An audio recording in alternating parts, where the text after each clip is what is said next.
नमस्ते। क्या 11वीं क्लास के एनिमल हस्बेंड्री एग्जाम में पूरे मार्क्स लाने हैं? तो बिल्कुल सही जगह आए हैं। चलिए आज वो स्ट्रैटेजी समझते हैं जिससे हर सवाल का एकदम परफेक्ट जवाब देकर पूरे मार्क्स पाए जा सकते हैं। ये एक बहुत ही कॉमन प्रॉब्लम है ना। सब कुछ पढ़कर जाते हैं, जवाब भी लिखते हैं, लेकिन फिर भी कुछ मार्क्स कट ही जाते हैं। पर ऐसा होता क्यों है, जानते हैं?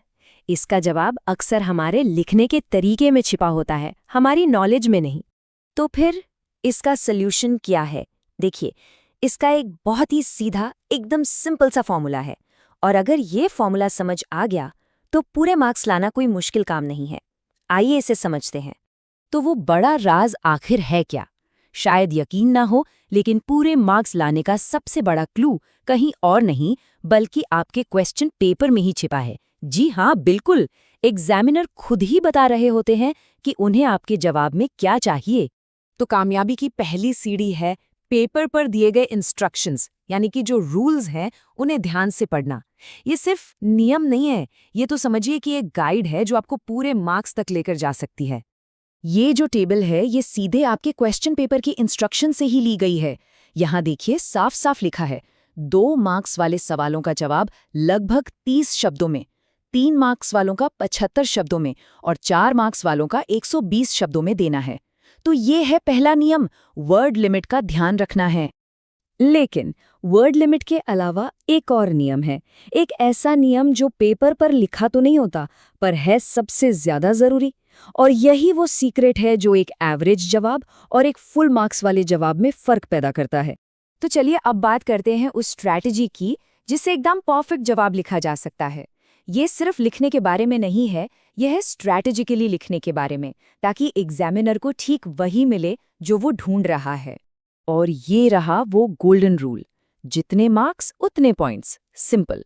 अगर सवाल 2 मार्क्स का है तो कम से कम 2 क्लियर पॉइंट्स लिखने हैं। 4 मार्क्स का है तो 4 पॉइंट्स। बस इतना ही सिंपल है। हमेशा याद रखिए, एग्जामिनर आपके जवाब में पॉइंट्स ढूंढते हैं, लंबी चौड़ी कहानियां नहीं। जरा यहाँ देखिए, लेफ्ट साइड में एक क्लियर पॉइंट वाइज जवाब है, हर पॉइंट एकदम साफ साफ दिख रहा है ना। और अब राइट साइड में देखिए, जवाब को पैराग्राफ में लिखा गया है। अब देखिए, हो सकता है जानकारी सही हो, पर एग्जामिनर के लिए इसमें से पॉइंट्स निकालना कितना मुश्किल है, और बस यहीं पर मार्क्स कट जाते हैं। इसको ऐसे सोचकर देखिए, एग्जामिनर को दिन में सैकड़ों कॉपियों चेक करनी होती हैं। जब आप पॉइंट्स में लिखते हैं तो आप असल में उनका काम आसान कर देते हैं। वो तुरंत देख सकते हैं कि हाँ, जवाब पता है, जबकि पैराग्राफ में आपका ज्ञान कहीं खो सा जाता है और साथ में आपके मार्क्स भी। अच्छा, अब एक और जरूरी सवाल, उन क्वेश्चंस का क्या करें जिनमें अथवा या और का ऑप्शन होता है? क्या कोई भी एक चुन लेना चाहिए? नहीं, बिल्कुल नहीं। यहाँ भी एक स्ट्रैटेजी काम करती है। सही सवाल चुनना भी अपने आप में एक आर्ट है। जब 2 ऑप्शन दिए जाते हैं तो आपकी चॉइस ही ये तय कर सकती है कि आपको फुल मार्क्स मिलेंगे या बस कुछ ही। तो सही चॉइस करें कैसे? बहुत आसान है।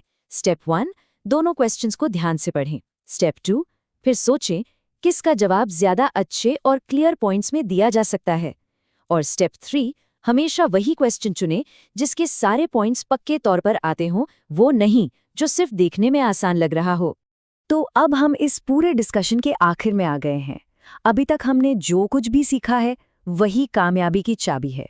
ये सिर्फ टिप्स नहीं है, ये एग्जाम में लिखने का एक प्रूवन तरीका है। चलिए इन सभी बातों को फटाफट 4 सिंपल रूल्स में समराइज कर लेते हैं। पहला, इंस्ट्रक्शंस को ध्यान से पढ़ना है। दूसरा, मार्क्स और पॉइंट्स का रूल याद रखना है। तीसरा, हमेशा पॉइंट्स में लिखना है, पैराग्राफ में नहीं। और चौथा, अथवा वाले सवालों में स्मार्टली चूज करना है। तो अब जब ये स्ट्रैटेजी पता चल गई है तो अब सिर्फ एग्जाम में जवाब नहीं लिखने हैं, बल्कि ऐसे जवाब लिखने हैं जो फुल मार्क्स हासिल करने के लिए ही बने हैं। अपनी तैयारी पर भरोसा रखिए और इस स्ट्रैटेजी को फॉलो कीजिए, कामयाबी जरूर मिलेगी।